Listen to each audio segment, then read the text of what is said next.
All right, so today we're going to be doing a deep dive Okay. into the career of Moses Brown. Sounds good. He's an American basketball player, Yeah. and Interesting. wow, what a journey, right? Like, I Yeah. mean, it's really a story of resilience and ambition and just constantly hustling to make it in the NBA. For sure. So we're going to try to unpack all the highlights Okay. from his high school days all the way to, well, I mean, right now he's with the Dallas Mavericks, Yeah. and try to figure out, like, what makes this guy tick? I'm interested to see. Yeah. So Moses Brown was born in New York City Okay. and went to Archbishop Malloy High School in Queens. Right. And this is where things start to get interesting. Okay. He had these major growth spurts in high school. Really? Imagine, right? Like, Wow. you're suddenly 6 inches taller, 100 pounds heavier. Yeah. Like, how do you even adjust to that in your game? Oh, absolutely. Those growth spurts, I mean, they probably contributed a lot to his raw talent. Yeah. But it also must made it harder to develop like more refined skills early on. Right, right. Yeah. So he led his team to the CHSAA finals in his junior year, Okay. and then he teamed up with Cole Anthony, Oh, wow. whose dad, Greg Anthony, played the NBA in Right. his senior year. Okay. And they made it to the CHSAA semifinals that year. Wow. And Brown was named the league MVP. Wow, a high school MVP. Yeah, talk about a high school star. Yeah. Oh, and he was also selected as a McDonald's All-American. Oh, wow. So that puts him in the same category as some of the biggest names in basketball. Okay, yeah, that's huge. Absolutely. That's like, that recognition speaks volumes about his potential coming out of high school, Yeah. for sure. So then with all this hype, he heads to UCLA for his college career. Oh. And he joins this top-ranked recruiting class. Wow. That includes Sharif O'Neal. Oh, wow. Talk about a legacy to live up to. I know, right? Like, Yeah. that's got to be tough. Yeah.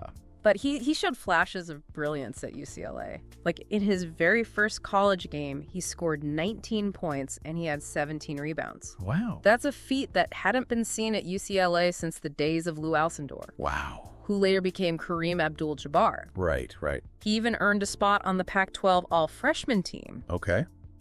But, the article you sent in mentions that he struggled with consistency. That's pretty common for young players, though, right? Yes. Especially with that much raw talent.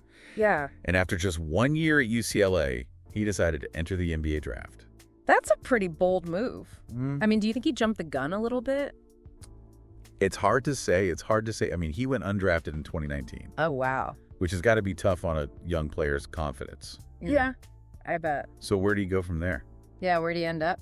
Well, he signed a 2-way contract with the Portland Trailblazers. Okay.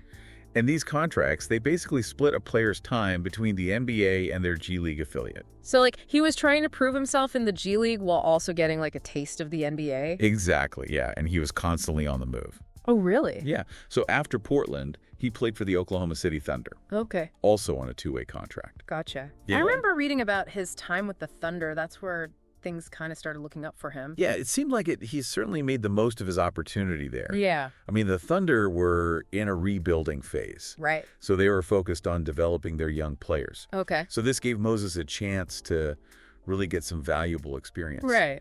But it also meant that he wasn't playing in, those high-pressure playoff games, Right. which are actually really crucial for development, so it's kind of a trade-off. Yeah, that makes sense. Yeah. So how did he actually do in that environment?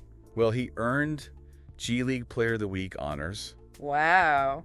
and he even had this, breakout game against the Chicago Bulls, Really? where he set a Thunder record for consecutive games with a career high in points. Oh, wow. Okay. Yeah, he was dominating the paint, altering shots, and even, displaying a developing post game. So he was making a real impact then. Oh, definitely. Definitely enough to sign a multi-year NBA contract with the Thunder. Wow. So it seemed like he had finally found a home, Right. and he was on his way to becoming a key player for them. But then I'm guessing the NBA draft happened and things changed again? He was traded to the Boston Celtics Oh, wow. and then immediately to the Dallas Mavericks. Oh, my gosh. That had to be a whirlwind for him. Yeah, that's crazy. I mean, Yeah. it's like he was caught in this whirlwind of transactions, like moving from team to team without a chance to settle in. Yeah.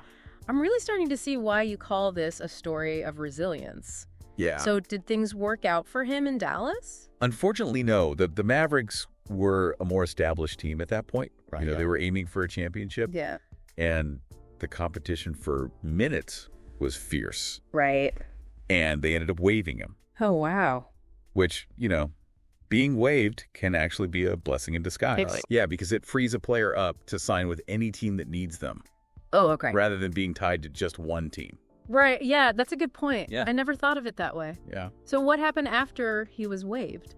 Well, this is where his journey takes some interesting turns. Okay, now I'm really intrigued. He went on to play for several other NBA teams. Okay. The Cleveland Cavaliers, Los Angeles Clippers, Wow. Brooklyn Nets, Indiana Pacers. Wow. He got around. He did, often on 10-day contracts or two-way deals. So constantly on the move, trying to prove himself, Yeah, find a stable spot. exactly. What do you think he learned from all those short stints? I mean, he gained valuable experience playing in all these different systems, Right. facing diverse styles of play. Yeah. Every stop, good or bad. Yeah.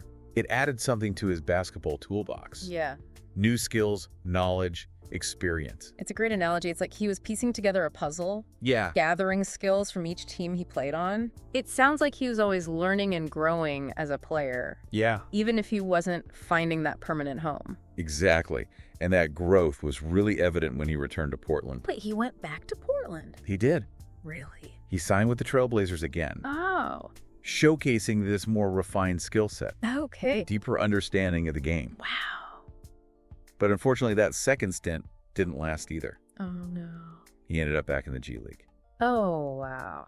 this time with the Westchester Knicks. Okay. Yeah, So the G League has been like a recurring theme in his career. it has. It Yeah. has. And it really speaks volumes about his resilience. Yeah. I mean, he could have easily gotten discouraged after being waived multiple times, Right. but he kept going back to the G League, working on his game, Yeah. proving he still had that hunger. Right. And remember, the G League has become like a valuable development ground Okay. for a lot of NBA players. Right. It's not just a minor leaguer anymore. It's a place where players can really hone their skills, Yeah. get consistent playing time, Yeah. showcase their potential to NBA scouts. Yeah, it's like a second chance league almost. You could say that. Yeah. And for Moses Brown, it's been an integral part of his journey. Yeah, this deep dive has been incredibly insightful so far. Sure. We've covered his early days, the ups and downs of his NBA career, Yeah. his time in the G League. Now I'm even more curious about what the future holds. For sure. Do you think this could be his breakthrough moment? That's what we'll explore next as we dive into this latest chapter and try to predict what the future holds for Moses Brown. Stay tuned, folks. This deep dive is just getting started. Okay, so Moses Brown is back with the Dallas Mavericks. Yeah. The team that waived him a couple of years ago. That's got to be a weird feeling. It certainly adds another layer to his story, almost like a second chance to prove himself to the organization. Yeah. Remember, the Mavericks were in a very different place then. They were focused on winning now. Maybe this time around things will click. Who knows? So he's back on a 10-day contract. Yeah. Essentially like a tryout, right? Pretty much, yeah. What do you think the Mavericks are looking for this time around? I think consistency is key. Yeah. Can he bring that same energy and effort every single night? Okay. Even if he's only getting a few minutes on the court. So you're saying it's not necessarily about putting up huge numbers? It's more about understanding his role within the team's system, Okay. not trying to do too much. Right. The Mavericks are going to want to see if he can be a reliable contributor. And how he fits in with the team dynamic. Exactly. Yeah, NBA teams, they really value players who are good teammates. Right. Willing to learn, contribute to a positive locker room environment. Let's rewind a bit. We talked about his time with the Thunder. Yeah. Where it seemed like he was hitting his stride. Oh. And then suddenly he's traded to Boston and then to Dallas. Yeah. Do you think those rapid-fire trades impacted his development at all? It's hard to say for sure, Right. but it certainly couldn't have been easy for a young player Yeah. trying to find his footing. Yeah. I mean, being traded disrupts your routine. Right. You have to learn a new system, Right. build relationships with new teammates. Yeah, it's a lot to handle. It's a lot to handle, especially for a player, like we said, who thrives on that consistency. Right. Exactly. And let's not forget, the NBA is a business. Right. Teams are constantly evaluating players, Yeah. making moves to improve their roster. Yeah. Sometimes a player's talent and potential Yeah. might not align with the team's immediate needs, Right. even if they showed promise earlier. So it's a combination of factors, like talent, fit, timing, For sure. a little bit of luck. Yeah, exactly. It's a Mhm. complex equation, and sometimes those pieces just don't fall into place right away. Right. But that doesn't mean that the player isn't capable of succeeding in the NBA. Okay, yeah, I'm starting to see the bigger picture here. So back to Dallas.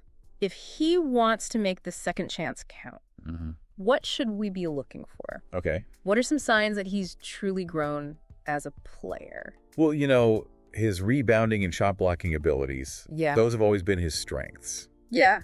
But has he improved his defensive positioning, Okay.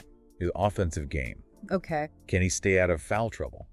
So it's about refining those raw skills. Yes. And becoming a more well-rounded player. Absolutely. And decision-making. Okay. Can he make the right reads on the court? Right. Does he understand the flow of the game better now? Right. Those subtle improvements, they can make a big difference. It's about being like a smart player, not just an athletic player. Exactly. It sounds simple, but those are the things that separate the players that stick in the NBA from the ones that bounce around. Now, before we jump into what the future holds, Okay.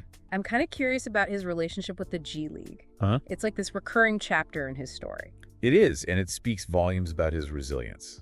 Right. He could have easily gotten discouraged Yeah. after being waived multiple times, but he kept going back to the G League, Yeah. working on his game, proving he still got that hunger. It's almost like a testament to his work ethic. Yeah. He never gave up on his dream, even when things got really tough.